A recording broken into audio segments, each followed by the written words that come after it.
We are locked into Joel and only Joel until the Sixers play again. Speaking of the draft, let's start with the Browns. There's been so much talk about them sort of changing who they want, reports of what they're going to do, what they're not going to do. Now it looks like maybe it's Baker Mayfield or Josh Allen. It was Sam Darnold. Who do you think the Browns will take at that #1 overall pick? Yeah, it's been really interesting because what John Dorsey has done during this process is pretty remarkable when you think about it, because I can't remember the last time that we just didn't have a very good idea of who the #1 pick in the NFL draft was going to be. Now, we've narrowed it down. There's certainly that, but they have held their cards so close to the vest and done a great job of it. Now, we are starting to get some late reports, and I can confirm a few different conversations that I've had. In fact, more than 3 that have confirmed that the Browns are down to actually Josh Allen and Baker Mayfield, and that Sam Darnold might be the one on the out with the Cleveland Browns. So don't be surprised if it's either Mayfield or Allen. And of the 2 players, Allen very much more fits what John Dorsey has done in his past. He's more of a projection type of a guy in a draft from a GM perspective. So my hunch right now, guys, is that Josh Allen, the quarterback for Wyoming, is going to be the first name said tonight in AT&T Stadium. And candidly, that's a little bit of a surprise for me. I thought it was going to be Darnold this whole time, but it looks like Darnold might be slipping towards 2 and 3. So you believe that the Browns are going to start off like the Browns do and make a mistake with the #1?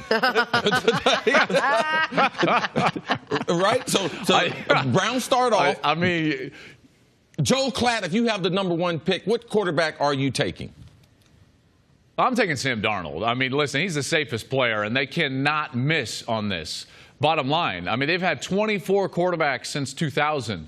CC, 24. I mean, that is an astonishing number. They cannot miss. And I don't care if this is a new regime or not. That fan base, that logo, that brand, they need an answer at this position. And for me, Darnold is the guy because he's the least risky of any of these quarterbacks. He's certainly got the requisite skill on the field. He's clean off the field. He's a good leader. He's a great teammate, and he's a blue-collar guy. I think he fits the city. He fits the team. But, you know, Josh Allen certainly has a lot of upside. But again, you are drafting upside with Josh Allen. He is a tremendously skilled player, but we have not seen him dominate really at any point during his football life. That would worry me a great deal. At some point, even Tom Brady, who didn't have a great career at Michigan, dominated at certain points. He had several fourth-quarter comebacks before getting selected in the 6th round. Remember the NFL draft. We're talking about the #1 overall pick. So, you know, it would certainly be a kind of a wild name to hear in my head. But that's the way that the Browns look like they're going to go. And again, it could be Baker, still could be Sam, but I think it's going to be Josh Allen. Joel, I don't know if this makes you stronger or weaker in your convictions, but I totally agree with you that Sam Darnold would be the pick at 1. Because weaker. I know you don't like that I'm with you. It's just the safe move. If you're Cleveland, I don't think you have the benefit of going with the highest ceiling. I think you got to go with the guy who you know or have the highest belief won't be a bust. But that's neither here nor there. Let's go to the next pick. Assuming the Giants don't trade, assuming they are staying at #2, can they pass on Saquon Barkley? Would they pass on Saquon Barkley? Well, here's the real crux of it, is that would the Giants really pass on Sam Darnold? So all of this starts, you know, with the dominoes that potentially a Josh Allen selection at #1 starts to knock over. And you know, Nick, I don't know if they can pass on Darnold. Now, they've said they're not really in the quarterback market, and certainly when you hear them talk, and in particular their GM, when Gettleman talks, you get the sense like he doesn't want to touch a quarterback because there's almost too much pressure surrounding a pick of a quarterback. He's built that up so much in some of those press conferences that he's done. But if Darnold is there, that's going to be awful interesting. I happen to believe, with the conversations that I've had, that the pick for the Giants, if Darnold's available, is going to be either Darnold or Bradley Chubb. the defensive end for North Carolina State. I think he's the best pass rusher in the draft. And if you look at the blueprint for that organization, when they have won Super Bowls, they have always had a dominant pass rusher and a dominant pass rush. Generally, organizations try to follow their own blueprint. That's why I think Denver at 5 is going to be looking for a quarterback. And that's why I think the Giants will be deciding between a franchise quarterback of the future in Darnold and potentially a great pass rusher in Bradley Chubb. Joel, all of these quarterbacks that we're talking about have upsides and downsides, and every couple of years we get a guy who's a bona fide first-round or top 10 guy who ends up slipping for whatever reason. Rounds go, picks go, and they keep dropping. Two guys I want to ask you about. Is it possible, could you see Josh Rosen slipping out of the top 10 and Lamar Jackson, which we've been talking about a lot, is it possible that he would slip out of the first round and then maybe get picked up a little bit later on? Yeah, it's a great question. I think that Lamar Jackson right now is a borderline first round pick. He should have run the 40. It would have set him apart from some of these other quarterbacks. It doesn't mean that you're going to play a different position just because you can run a blazing fast 40.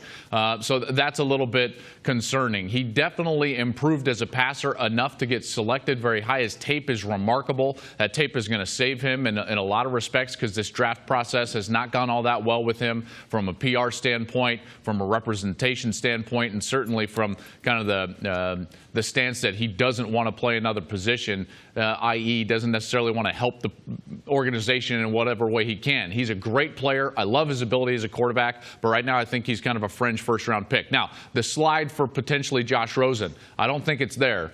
Because with the third pick, Jenna, I think that the New York Jets are targeting Josh Rosen. I think he's the guy they want. He's the guy that they targeted when they made the move up to number 3, knowing that most likely Josh Rosen was going to be there at 3. That's why they didn't go up to 2 or 1 to try to get, a guy that they were targeting outside of Rosen in the quarterback class. So I think Rosen's the pick at 3. We'll see if that pans out because, again, in this scenario with Allen going 1 and potentially Chubb going 2, maybe Barkley, but potentially Chubb going 2, Sam Darnold would still be available for the Jets. And now you've got a question between Darnold and Rosen, so the Jets would have to make a decision at that point.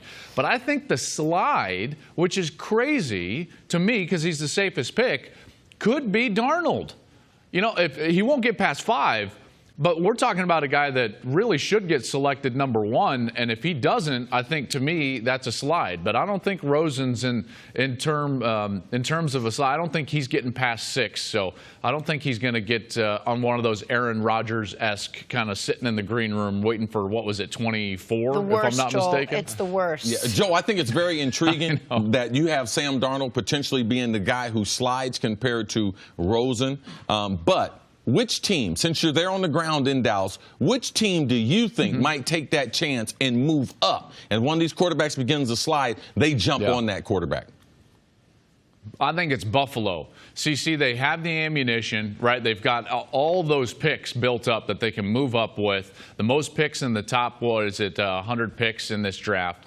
They're the team that I believe can get up there, whether it's 6 with Indianapolis if someone's still on the board, whether it's 4 with Cleveland, which is certainly a pick that's in play, 2 with the Giants. I mean, that's the only other issue I didn't discuss with the Giants is that if the Bills get panicked and they say, whoa, Darnold's available, and we don't want to allow a team in our division in the New York Jets to potentially select him, they might throw the kitchen sink at the Giants to get up in front of their division mates and go in there and get a quarterback. But I certainly, CC, it's Buffalo. If there's a team that I was certain was going to trade up into the top 10 for a quarterback, it's the Buffalo Bills. All right, Joel, let's remove the quarterbacks, remove Chubb and Barkley, because I feel like 90% of the discussion has been about these 5 quarterbacks and those 2 players. There are going to be all pros, maybe Hall of Famers elsewhere. Who's the best player in the draft that is not a quarterback and not those 2 guys we talk all about, Chubb and Barkley? The best skill position guy, not one of those 2. Best skill position? Oh, I'm sorry, best anything non-quarterback, not Chubb or Barkley. Pardon me. I think it's Quentin Nelson. It's like the non-sexiest conversation of all time, an offensive guard, right? But I tell you what, when you're a quarterback, you love that offensive guard. Quentin Nelson is a great player, and I think he's the top overall prospect in the draft. If you're telling me you got to bet your mortgage on one of these guys having a gold jacket at the end of their career, it's Quentin Nelson, the guard from Notre Dame. He's nasty, which you want in an offensive lineman. He's great in pass protection. He's dominant in run blocking, and what I love most about him, guys, is he sets that pocket. So as a quarterback, the worst thing you can do is have the pocket kind of dump into my lap. But if I have a guard that can set the front of the pocket and I can step up, guess what I can do? Get the ball down the field to Cris Carter. That's what I want to do. That's what I want to hurt the defense with. He allows me to do that. I think Quentin Nelson is an all-pro caliber player very early in his career. Joel Klatt, you're a smart guy. You're a smart guy. I make one comment, Joel. I make one comment, and it follows me everywhere. Thanks, man. Thank you so much. We really appreciate your insight. We'll be watching tonight, of course, and then hopefully hearing more about everything tomorrow. More First Things First right after this.